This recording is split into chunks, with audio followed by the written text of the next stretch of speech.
दोस्तों टाटा स्टील की बात करें स्टॉक के अंदर आज हमें गिरावट देखने को मिल रही है। अब इस गिरावट के पीछे वजह है प्रॉफिट बुकिंग।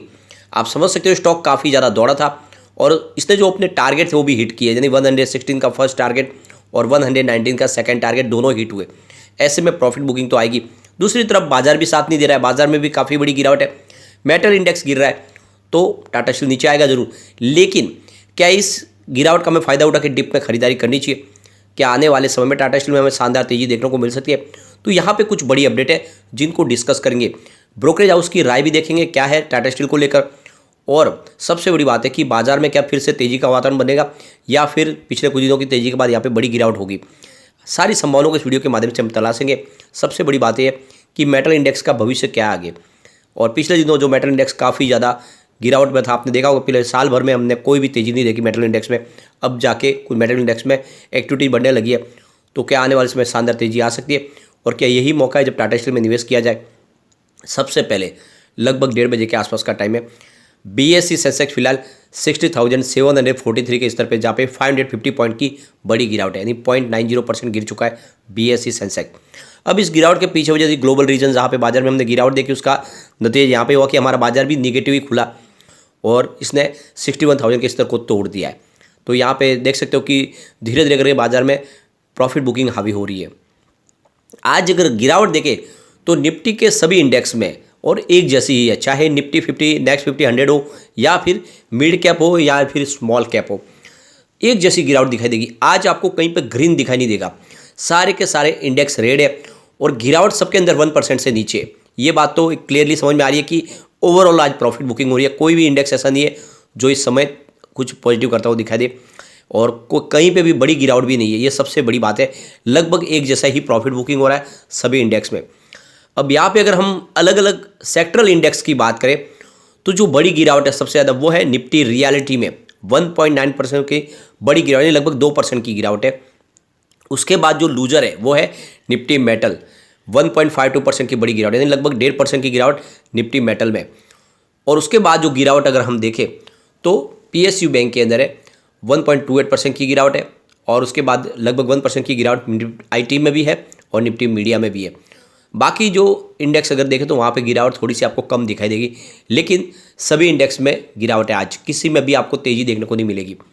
अब यहाँ पे अगर हम टाटा स्टील की बात करें, स्टॉक की शुरुआत 118 पर हुई, यानी पॉजिटिव शुरुआत हुई क्योंकि क्लोजिंग 118 की थी, लो बना 115 का और इंट्राडे का हाई 119 का है। फिलहाल स्टॉक 116 के आसपास ट्रेड कर रहा है। वैसे अगर आपका प्रॉफिट बुकिंग का नजरिया है और शॉर्ट टर्म का इन्वेस्टमेंट है तो इस समय भी प्रॉफिट बुक कर सकते हैं, क्योंकि दबाव अभी भी बना हुआ है। स्टॉक 102 से सीधा 120 तक जाके आया, ऐसे में यहाँ पे प्रॉफिट बुकिंग तो लाजमी है। गिरावट के बावजूद पिछले 5 दिन की परफॉर्मेंस देखें तो अभी भी 5.76% की हमें तेजी देखने को मिल रही है, क्योंकि 110 के आसपास स्टॉक था। सबसे बड़ी बात है कि मेटल इंडेक्स में जो तेजी बनी थी, इसके पीछे जो सबसे बड़ी बात है कि चाइना ने जो अपनी पॉलिसी है स्टील सेक्टर के लिए वो न्यूट्रल रखी हुई है, और ये 2021 से चालू है और इसको 2023 में भी कंटिन्यू किया जा रहा है, यानी उसमें कोई बदलाव नहीं किया जा रहा है। और इसी वजह से देखें तो मेटल इंडेक्स को इसका सपोर्ट मिल रहा है, और ये कहना है brokerage house research firm ambit का। दूसरी तरफ चाइना अपनी कारोबारी गतिविधियां शुरू करना चाहता है।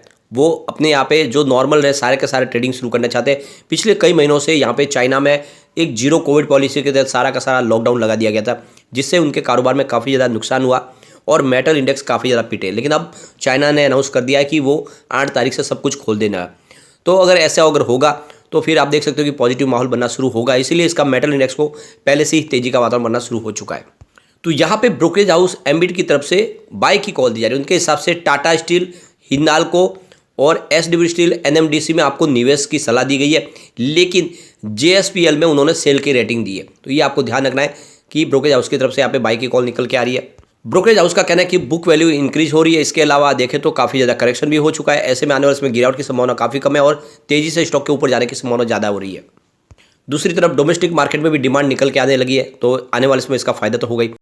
दूसरी तरफ देखें तो जेफरीज और आईसीआईसीआई डायरेक्ट की तरफ से भी यहाँ पे निवेश की सलाह दी जा रही है। जेफरीज के बयान के बाद तो हमने शानदार तेजी भी देखी थी परसों। आप देख सकते हो कि जेफरीज ने इसका 150 का टारगेट दिया है 12 मंथ के निवेश के साथ में, और आईसीआईसीआई डायरेक्ट की तरफ से इसका 127 का टारगेट दिया गया। और यहाँ पे कह रहा है कि आने वाले समय में मेटल इंडेक्स में काफ़ी अच्छी तेज़ी देखने को मिलेगी, और स्पेशली टाटा स्टील जो काफ़ी ज़्यादा अगर देखें तो करेक्ट भी हो चुका है और पिछले काफ़ी समय से स्टॉक ने 100 के सपोर्ट को मजबूती से पकड़े रखा है, जिससे एक बात समझ में आ रही है कि स्टॉक 100 के नीचे जाने की संभावना काफ़ी कम है, यानी स्टॉक 2 डिजिट में नहीं जा सकता है। और इसीलिए यहाँ पे इस लेवल पे खरीदारी की सलाह नहीं, 110 के आसपास आप इसमें खरीदारी कर सकते हैं और इसको अगर आप होल्ड करेंगे कुछ समय के लिए तो इसमें आपको अच्छा रिटर्न देखने को मिलेगा। सबसे बड़ी बात है कि चाइना की कारोबारी गतिविधियां शुरू होने के बाद स्टील सेक्टर में डिमांड निकलेगी और वहां पे प्राइस भी बढ़ती हुई आपको दिखाई देगी, इसका सीधा फायदा टाटा स्टील को होगा। अब आज जो गिरावट हुई रही है उसमें पीछे जो सबसे बड़ी वजह है, एक तो फेडरल रिजर्व की तरफ से रेट हाइक का डर और दूसरी तरफ से चाइना में जो जिससे कोविड का फैलाव बढ़ते जा रहा है वहाँ पे काफ़ी ज़्यादा प्रॉब्लम हो रही है, इसने एक तरह से बाजार में निगेटिव माहौल बनाया। और दूसरी तरफ देखें तो एफआई की तरफ से बाजार में बिकवाली भी हो रही है, इस वजह से भी थोड़ा माहौल यहाँ पे थोड़ा सा आपको गिरता हुआ दिखाई दे रहा है। तो ये यहाँ पे देख सकते हो कि मेहता इक्विटी की तरफ से ये बयान दिया गया है कि बाजार के लिए गिरावट के यही 2 सिग्नल दिखाई दे रहे हैं। टाटा स्टील की तरफ से एक बड़ी और अपडेट निकल के आ रही है। टाटा स्टील जमशेदपुर सिटी को पूरी तरह से एक लेटेस्ट टेक्नोलॉजी से लेस करना चाहते हैं, नहीं वहाँ पे जो भी सुविधा है वो हाई क्लास हो, वर्ल्ड क्लास हो। यहाँ पे देख सकते हो कि रोड और जो ट्रांसपोर्टेशन फैसिलिटीज है उसके ऊपर बहुत सारा खर्च करने वाली है। इसके अलावा मास्टर प्लान लागू करने वाले हैं, नए फ्लाईओवर बनाने की तमन्ना है, यानी कुल मिला के जो ट्रैफिक है उसके सारे के सारे जो प्रॉब्लम है उसका निजात पाने की कोशिश शुरू कर दी गई है। यानी एक तरह से सिटी को सबसे शानदार सिटी बनाने की कोशिश है टाटा ग्रुप की। और ये एक तरह से देखें तो एक बड़ा सपना है टाटा ग्रुप के लिए, क्योंकि जमशेदपुर ही वो जगह है जहाँ से टाटा स्टील की शुरुआत हुई थी, उनकी पहली नींव वहीं पे पड़ी थी। और ऐसे में टाटा स्टील चाहते हैं कि वहाँ पे जो भी विकास हो उसमें योगदान टाटा स्टील का सबसे बड़ा हो। इसीलिए आप देखें तो उनका जो TMH हॉस्पिटल है वो वहाँ पे लोगों की काफ़ी ज़्यादा सेवाएं करे और वहाँ पे अब देखें तो लगातार उसमें फैसिलिटीज़ में इजाफा किया जा रहा है, लोगों के लिए हर तरह के हेल्थ पैकेज लाए जा रहे हैं। उसके अलावा आप देखें तो वहाँ पे डायबिटीज सेंटर की जो शुरुआत कर दी गई है, बहुत सारी फैसिलिटीज प्रोवाइड की जा रही है। तो कुल मिला के टाटा स्टील बहुत सारा इन्वेस्टमेंट करे हैं जमशेदपुर के ऊपर। पिछले कुछ समय से हमने देखा है कि माहौल थोड़ा सा गिरावट वाला दिखा, उसके पीछे वजह यह थी कि रिजल्ट हमने निगेटिव देखा है Q2 का, लेकिन इस बार आशा करें कि पिछले रिजल्ट से कुछ आंकड़े पॉजिटिव रह सकते हैं। पिछली बार तो आपने देखा होगा कि रिवेन्यू में भी 59.88 थाउजेंड रुपीज़ का रिवेन्यू था, उसमें 0.67% की गिरावट थी। नेट इनकम 1.51 थाउजेंड रुपीज़ के आसपास रही, जहाँ पे 87.29% की ईयर ऑन बेसिस पे गिरावट देखने को मिली। नेट प्रॉफिट मार्जिन 2.53% रहा, जहाँ पे 87.2% की ईयर ऑन बेसिस पे गिरावट देखने को मिली। यानी कुल मिला के सारे आंकड़े निराशाजनक थे और इसी वजह से गिरावट हुई, लेकिन विश्वास करते हैं कि इस बार तेजी का कुछ वातावरण बनेगा और रिजल्ट में कुछ पॉजिटिव आंकड़े देखने को मिल सकते हैं। आप देख सकते हो यहाँ पे कुछ बड़े म्यूचुअल फंड में इन्वेस्टमेंट किया है, जिससे आप यहाँ पे निवेश के बारे में सोच सकते हैं, जिसमें आप Aditya Birla SL flexi cap ने यहाँ पे 429 को बीच का इन्वेस्टमेंट करके 2.55% की होल्डिंग ली है। मीरे एसेट इमर्जिंग ब्लू चिप ने यहाँ पे 368 को बीच का इन्वेस्टमेंट किया है और 1.50% की होल्डिंग ली है। मीरे एसेट लार्ज कैप ने यहाँ पे 346 को बीच का इन्वेस्टमेंट करके 0.98% की होल्डिंग ली है। SBI बैलेंस एडवांटेज फंड ने यहाँ पे 342 को बीच का बड़ा इन्वेस्टमेंट किया है, 1.47% की होल्डिंग ली है।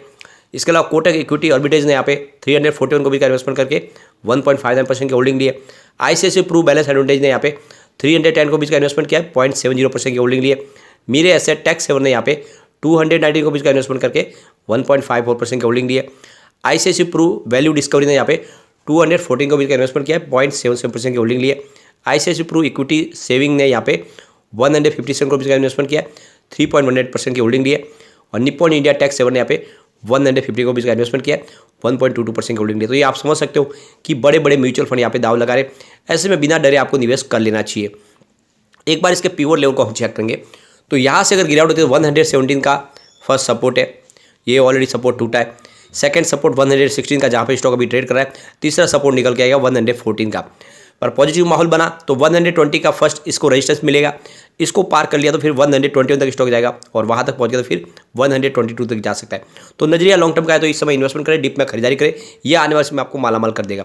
लेकिन फ्रेंड कोई भी इन्वेस्टमेंट करने से पहले अपने फाइनेंशियल एडवाइजर के बारे में ले ले या अपना खुद का रिसर्च करें, क्योंकि मैंने वीडियो आपके एजुकेशनल पर्पज़ के लिए ही बनाया। वीडियो पसंद आए तो लाइक से जरूर कीजिए और चैनल को सब्सक्राइब कर दीजिए। Thank you friend.